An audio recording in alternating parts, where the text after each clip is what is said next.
one of the things that I'm fascinated by these days is how do addicts' values change as they not only get sober, but they lean into recovery.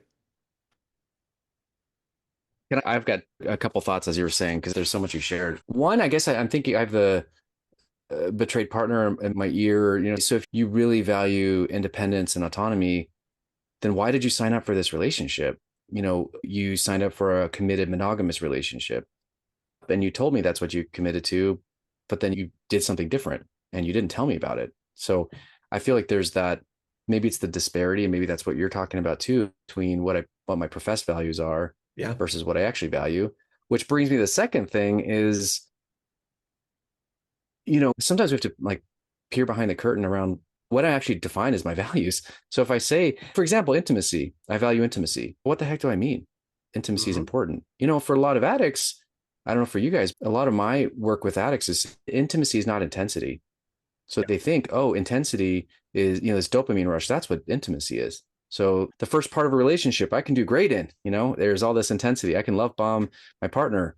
But what happens after that? The dopamine doesn't last forever and that subsides. And now what about oxytocin? And what does that mean in a relationship, in a long-term committed relationship? So I think even that, or, these implicits that the partner doesn't know. So I'm committed, I'm fully committed, except when you don't do all these implicit things that maybe don't get actually communicated. So I don't know. And I don't know if that's really conscious for some, at least initially. So maybe that's part of the work is being aware, okay, this is what my professed value was.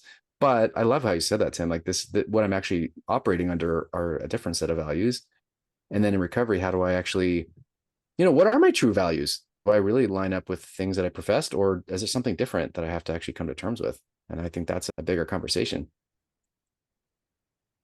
And I think that's where we talk about recovery needing other people, because I think part of it is in recovery is so these are the values that I am learning in my recovery. And, recovery offers those to us in all kinds of places. There's a principle that is associated with every step. All 12 steps have a principle behind them. Those principles can start the foundation of a new value system in recovery. Rigorous honesty, integrity, connection, trustworthiness. I mean, there's all kinds of those values and they sound really good, but we still struggle with the same thing that we did when we were addicts, or I think other people that aren't addicts struggle with this as well, which is I like as an addict, I may profess that my family is the most important to me. I value family. And then when my addict takes over my neurological programming, I'm neglecting my family to go act out in other ways, or I'm putting my family in direct or indirect harm's way by acting out.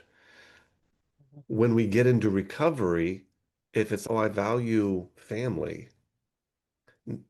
what does it mean for me to lean into that even in the moments where it's hard?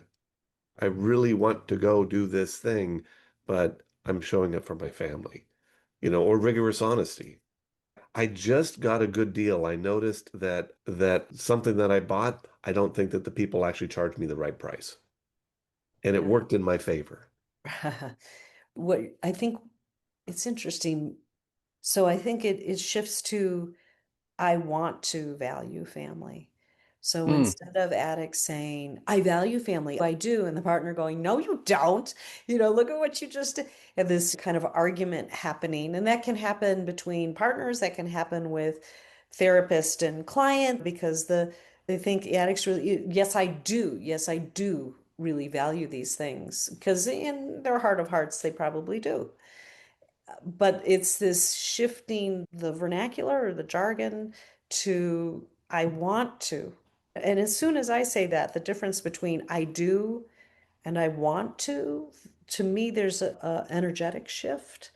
There's a bit of humility of I don't really know how to value my partner or my family, but I want to.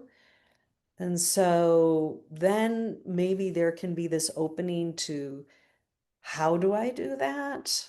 What does it Yeah. mean to do that? That is more humble, has some surrender and humility to it.